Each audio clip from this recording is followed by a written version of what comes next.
ಇಂದು ಮುಸಲ್ಮಾನರ ಪವಿತ್ರ ಹಬ್ಬ ಬಕ್ರೀದ್ ಅನ್ನು ರಾಜ್ಯಾದ್ಯಂತ ಆಚರಿಸಲಾಗುತ್ತಿದೆ. ಹಬ್ಬ ಆಚರಣೆಗೆ ಭಕ್ತಿ ಮತ್ತು ಶ್ರದ್ಧೆಯಿಂದ ಹಾಗೂ ಸಂಭ್ರಮ ಸಡಗರದಿಂದ ಆಚರಿಸಲಾಗುತ್ತಿದೆ. ಬಕ್ರೀದ್ ತ್ಯಾಗ ಬಲಿದಾನದ ಸಂಕೇತ. ಭಾರತವು ಸೇರಿದಂತೆ ವಿಶ್ವಾದ್ಯಂತ ಮುಸ್ಲಿಮರು ಈ ಹಬ್ಬವನ್ನು ಇಂದು ಭಕ್ತಿ ಶ್ರದ್ಧೆಯಿಂದ ಆಚರಿಸುತ್ತಿದ್ದಾರೆ. ಪ್ರವಾದಿಗಳಲ್ಲೊಬ್ಬರಾದ ಪ್ರವಾದಿ ಇಬ್ರಾಹಿಂ ಅವರು ತನ್ನ ಪುತ್ರ ಇಸ್ಮಾಯಿಲ್ ಅವರನ್ನ ಸೃಷ್ಟಿಕರ್ತ ಅಲ್ಲಾಹನಿಗೆ ಬಲಿ ಕೊಡಲು ಮುಂದಾದ ದಿನವನ್ನ ಈದ್ ಉಲ್ ಅದಾ ಅರ್ಥಾತ್ ಬಕ್ರೀದ್ ಎಂದು ಕರೆಯಲಾಗುತ್ತದೆ. ಹಬ್ಬದ ಪ್ರಯುಕ್ತ ಇಂದು ಬೆಳಿಗ್ಗೆ ನಗರದ ಮಂಗಳೂರಿನ ಬಾವುಟಗುಡ್ಡೆಯ ಈದ್ಗಾ ಮಸೀದಿಯಲ್ಲಿ ಸಾಮೂಹಿಕ ಪ್ರಾರ್ಥನೆ ನಡೆಯಿತು. ಖಾಜಿ ಅಥವಾ ಮುಸ್ಲಿಂ ಧರ್ಮಗಳು ನೇತೃತ್ವದಲ್ಲಿ ವಿಶೇಷ ಪ್ರಾರ್ಥನೆಯನ್ನ ನೆರವೇರಿಸಲಾಯಿತು. ಮುಸ್ಲಿಂ ಬಾಂಧವರು ಈ ಕಾರ್ಯಕ್ರಮದಲ್ಲಿ ಸಾಮೂಹಿಕವಾಗಿ ಪ್ರಾರ್ಥನೆಯಲ್ಲಿ ಪಾಲ್ಗೊಂಡರು.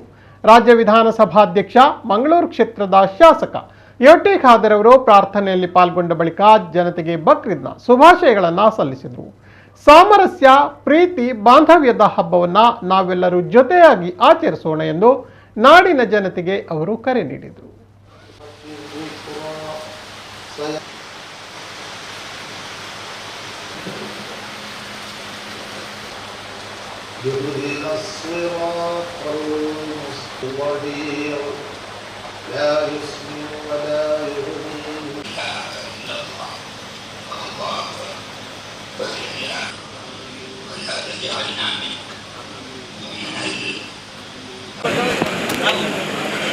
ಅಸ್ಸಲಾಮುಅಲೈಕುಂ ವರಹಮತುಲ್ಲಾಹಿ ವಬರಕಾತುಹು. ಇಲ್ಲಿ ಬಂದು ನಮ್ಮೊಂದಿಗೆ ಸೇರಿದ್ದಾರೆ ಅವರ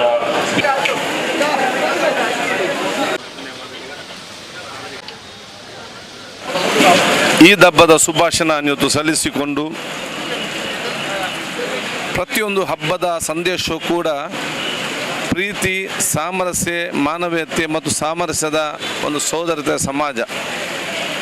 ಆ ಒಂದು ಸಂದರ್ಭದಲ್ಲಿ ಈದ್ ಹಬ್ಬದ ಸಂದೇಶವೂ ಕೂಡ ತ್ಯಾಗ, ಬಲಿದಾನ, ಸತ್ಯ ಹಾಗೂ ಬಹುಶಃ ಪ್ರಾಮಾಣಿಕತೆಗೆ ಮತ್ತು ಸಮಾಜದಲ್ಲಿ ಸಾಮರಸ್ಯ ಕಾಪಾಡಲಿಕ್ಕೆ ಸಂದೇಶ ಕೊಡುವಂಥ ಇವತ್ತು ಹಬ್ಬವಾಗಿದೆ. ಈ ಹಬ್ಬದ ದಿವಸ ನಾವೆಲ್ಲರೂ ಕೂಡ ಇದು ಅತ್ಯಂತ ಪಾವಿತ್ರತೆಯನ್ನು ಆಚರಿಸುವ ಜೊತೆಯಲ್ಲಿ ಇದನ್ನು ಅತ್ಯಂತ ಸಾಮಾಜಿಕ ಮತ್ತು ಸಾಮರಸ್ಯದ ಪ್ರತಿಯೊಂದು ನಮ್ಮ ಈ ನಾಡಿನ ಪ್ರತಿಯೊಬ್ಬರು ಕೂಡ ಅತ್ಯಂತ ಸಣ್ಣವರಿಂದ ದೊಡ್ಡವರ ತನಕ ಅತ್ಯಂತ ಕಡುಬಡವರಿಂದ